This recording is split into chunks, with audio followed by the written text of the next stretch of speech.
আছেন ভাই?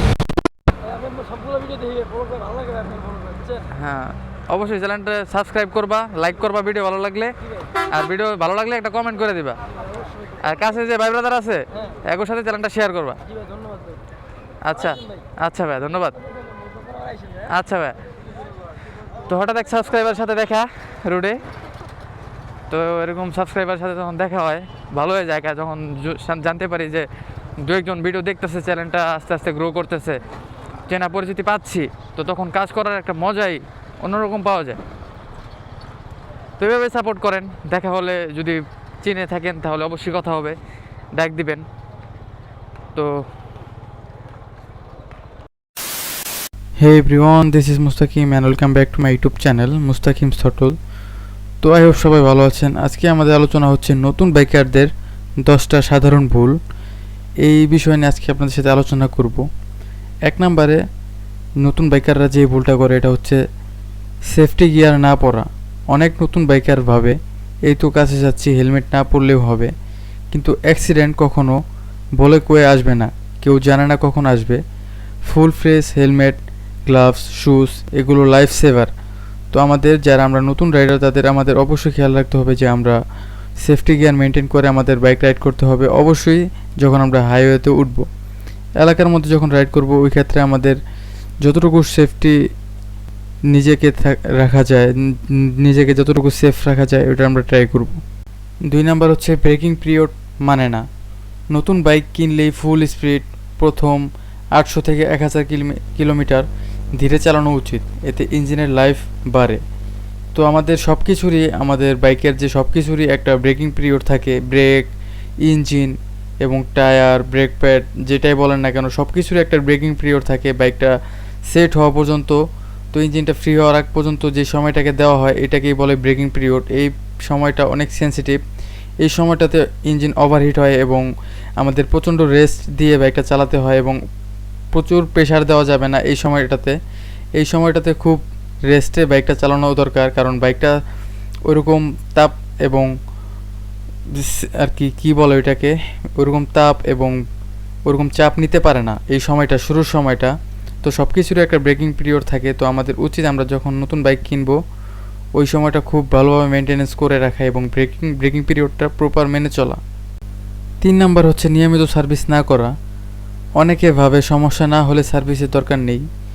আসলে সময় মতো engine oil, chain loop, filter check না করলে বড় খরচ আসবে।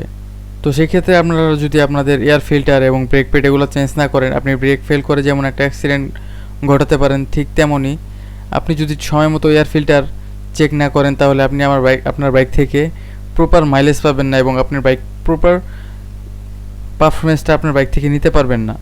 তো ওরকম শক্তি এবং সার্ভিস যদি ভালো সব কিছু ঠিকঠাক রাখতে চান তাহলে সময় মতো আমাদের সার্ভিস নেওয়া উচিত। 4 নাম্বার হঠাৎ জোরে ব্রেক করা। নতুনরা প্যানিক করে সামনে ব্রেক চাপ দেয়, এতে স্কিড করে পড়ে যাওয়ার ঝুঁকি বেশি। Front plus rare break balance করে ব্যবহার করা শিখতে হবে। আমাদের সবার উচিত যে আমরা শুরুতে যখন বাইক রাইড করি আমরা যে কোনো একটা ব্রেক প্রেস করি। অনেকে শুরুতে সামনের ব্রেকটা প্রেস করে, ওই সময় তারা মোড় ঘোরানোর সময় সামনের ব্রেকটা প্রেস করে অথবা শেখার সময় করে। তো ওই ক্ষেত্রে বাইকটা স্কিড করে পড়ে যাওয়ার একটা চান্স থাকে, ঠিক তেমন একটা ডিগবাজি মারারও চান্স থাকে। তো আমরা যখন বাইকটা চালানো শিখবো সেক্ষেত্রে আমরা চেষ্টা করব ব্যালেন্স করে বাইকে ব্রেক ধরা, এবং যদি সামনে ব্রেক ধরতে ওই সময় ভয় লাগে তাহলে আমরা চেষ্টা করব ধীরে ধীরে পিছনের ব্রেকটা প্রেস করার। 5 নাম্বার অতিরিক্ত স্পিডে চালানো। বাইক নতুন, উত্তেজনা বেশি, কিন্তু স্পিড কন্ট্রোল না জানলে দুর্ঘটনা নিশ্চিত। তো আপনি আপনার বাইকে যতটুকু কন্ট্রোল করতে পারবেন, যতটুকু স্পিড কন্ট্রোল করতে পারবেন রাস্তা বুঝে ঠিক ততটুকু স্পিড উঠাবেন। কেননা একটা স্পিড উঠালেন কিন্তু ওই অবস্থাতে আপনার বাইকটা শর্ট টাইমে ব্রেক করতে পারবেন না। একটা স্পিড ব্রেকারের সামনে টাইম টু টাইম যদি বাইকটা থামাতে না পারেন অথবা জমাতে না পারেন তাহলে সেক্ষেত্রে একটা বড় দুর্ঘটনা ঘটার চান্স থাকে। তো আমাদের উচিত সব সময় রাস্তা বুঝে এবং পরিস্থিতি বুঝে স্পিড ওঠানামা করা। 6 নাম্বার ট্রাফিক রুল না মানা। সিগন্যাল ভাঙা, উল্টো পথে যাওয়া এগুলো শুধু জরিমানা না, জীবন ঝুঁকিও বাড়ায়। তো আপনি একটা ওভারটেকিং করার সময়, তো 1 লেনের একটা রাস্তা দিয়ে যখন ওভারটেকিং করবেন ওই সময় ঠিক অপোজিট সাইডে যদি আরেকটা বাস অথবা ট্রাক আসে, আপনি কিন্তু ওই মুহূর্তটাতে একদম আটকে যাবেন এবং চাপ খাওয়ার একটা সম্ভাবনা থাকে। আর যদি চাপ নাও খান, সামনাসামনি একটা সংঘর্ষ হওয়ার চান্স থাকে, সেক্ষেত্রে আপনার লাইফ রিস্কেও পড়তে পারে। 7 number, chain tight loose check না করা। চেইন বেশি টাইট বা ঢিলা থাকলে গিয়ার বক্স ক্ষতিগ্রস্ত হতে পারে। 5 থেকে 700 কিলোমিটার পর পর চেক করা ভালো। অনেকের আছে চেন লুজ থাকে এবং অনেকের চেন টাইট থাকে। চেন যদি প্রচুর টাইট থাকে সেক্ষেত্রে আপনার পিসের এবং সামনের যে স্পকেট আছে এগুলা খুব দ্রুত ক্ষয় হবে এবং মাইলেজ কম পাবেন। আর আপনার চেন যদি বেশি লুজ থাকে তো সেই ক্ষেত্রে আপনার গিয়ার বক্সে প্রভাব ফেলবে, এতে আপনার ইঞ্জিন এবং চেন ক্ষতিগ্রস্ত হবে। চেন বাঁকা হওয়ার একটা চান্স থাকে, ঠিক তেমনি আপনার আপনার সামনে যে স্পকেটটা থাকে ওগুলো ফেটে যাওয়ার চান্স থাকে এবং প্রচুর ক্ষয় হওয়ার একটা চান্স থাকে। 8 নাম্বার, টায়ার প্রেশার ঠিক না রাখা। কম বা বেশি প্রেশারে মাইলেজ কমে যায়, প্লাস স্কিড করার সম্ভাবনা থাকে। যদি স্কিড তো করবেই, ঠিক তেমনই আপনার টায়ারে যদি প্রেশার বেশি থাকে তো সেই ক্ষেত্রে আপনি ব্রেক কনফিডেন্সও পাবেন না।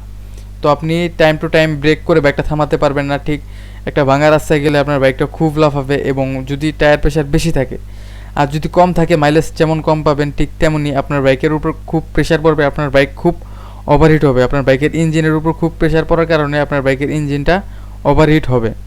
9 নাম্বার, অভিজ্ঞতা ছাড়া লং রাইডে যাওয়া এই একই কথা। অনেক নতুন বাইক নিয়ে 200-300 কিলোমিটার লং রাইডে চলে যায়। আগে শহরের ভিতরে কন্ট্রোল ভালোভাবে শিখতে হবে, তারপর আমাদের ঢাকার বাইরে যেখানে পারেন না কেন, আপনি ভালো মতো একবার আপনার বাইকের সাথে ফ্রেন্ডশিপ হয়ে গেলে তো সেই ক্ষেত্রে আপনি আপনার বাইক নিয়ে সাজেক, বান্দরবান, পাহাড়, কক্স তো যেখানে যান না কেন, তো আপনি আপনার বাইক থেকে একটা ফ্রেন্ডলি আচরণ পাবেন এবং প্রচণ্ড ভালো সাপোর্ট পাবেন, কারণ আপনি আপনার বাইকের সাথে ফ্রি। তো সেই ক্ষেত্রে আপনি আপনার বাইককে যেখানে নিয়ে যাবেন না কেন খুব ভালো সার্ভিস পাবেন এবং মন মতো ট্যুরটা কমপ্লিট করে আসতে পারবেন। যদি সেই ক্ষেত্রে আপনি আপনার বাইকের সাথে সম্পর্ক ভালো না থাকে তো চেষ্টা করবেন সম্পর্কটা ভালোভাবে বিল্ড আপ করার, তারপর ঢাকার বাইরে যাওয়ার। কারণ নতুন বাইক নিয়ে একটা বাইকের সাথে সম্পর্ক হতে যেমন টাইম লাগে, ঠিক তেমনই এটার সাথে মানিয়ে নেওয়ার একটা সময় থাকে। তো 10 নাম্বার, নিজের লিমিট না জানা। সবচেয়ে বড় ভুল হলো নিজের দক্ষতায় বেশি ঝুঁকি নেওয়া। বাইক চালানো মানে শুধু স্পিড না, স্মার্টনেস। তো আজকে অনেক কথা বললাম, আজকে ভিডিওটা আর বেশি বড় করতে চাই না। আজকে ভিডিওটা এই পর্যন্তই। আবার দেখা হবে নতুন কোনো ভিডিওতে, নতুন কোনো ব্লগে। আবার যতক্ষণ পর্যন্ত ভিডিও না নিয়ে আসছি ততক্ষণ সবাই ভালো থাকবেন। আবার যারা চ্যানেলে নতুন তাদেরকে বলতেছি সবাই চ্যানেলটা সাবস্ক্রাইব করবেন এবং ছোটো ভাই হিসেবে সাপোর্ট করবেন। আবার দেখা হবে নতুন কোনো ভিডিওতে, নতুন কোনো ব্লগে। সবাই ভালো থাকবেন। আল্লাহ হাফিজ। ভাই ভালো আছেন ভাই? আমি আপনার সবগুলো ভিডিও দেখি, ফলো করে ভালো লাগে আপনি ফলো করছেন। হ্যাঁ, অবশ্যই চ্যানেলটা সাবস্ক্রাইব করবা, লাইক করবা ভিডিও ভালো লাগলে, আর ভিডিও ভালো লাগলে একটা কমেন্ট করে দিবা। আর কাছে যে ভাই ব্রাদার আছে একর সাথে চ্যানেলটা শেয়ার করবা।